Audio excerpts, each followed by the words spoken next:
Pope Francis on All Souls' Day, do you desire heaven above everything else? On All Souls' Day, Pope Francis urged Christians not to compromise with the gospel but to take Jesus' words seriously when he says we will be judged by how we treat the poor. Often, out of convenience or comfort, we tend to tone down Jesus' message, to water down his words. Let's face it, we have gotten pretty good at compromising with the gospel, the Pope said in St. Peter's Basilica on November 2nd.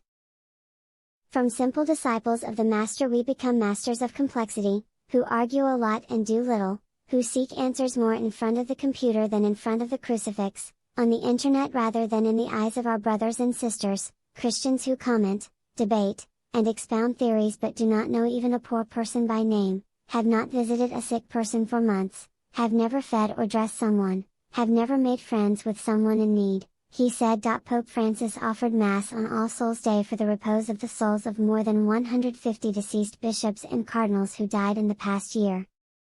In his homily, the Pope reflected on Jesus' words in the Gospel of Matthew, "For I was hungry and you gave me food, I was thirsty and you gave me drink, a stranger and you welcomed me, naked and you clothed me, ill and you cared for me, in prison and you visited me." The Pope said that these words in the Gospel help prepare for death and the final judgment. He said God is waiting for us among the poor and wounded of the world.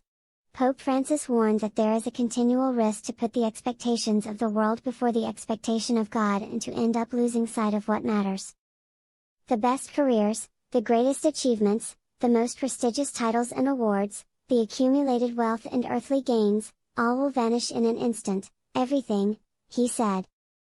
The Pope said that All Souls' Day is a good occasion to ask if our desires have anything to do with heaven.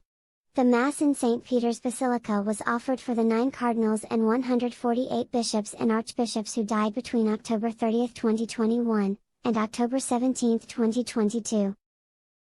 Among the deceased cardinals listed in a booklet accompanying the Mass were Cardinal Angelo Sodano, the former Vatican Secretary of State, Cardinal Claudio Holmes, the former Archbishop of São Paulo, Brazil, who had a significant role in the 2019 Amazon Synod, and Cardinal Antonios Naguib, the former Patriarch of Alexandria and head of the Coptic Catholic Church. On All Souls' Day and throughout the month of November, the Church makes a special effort to remember, honor, and pray for the dead.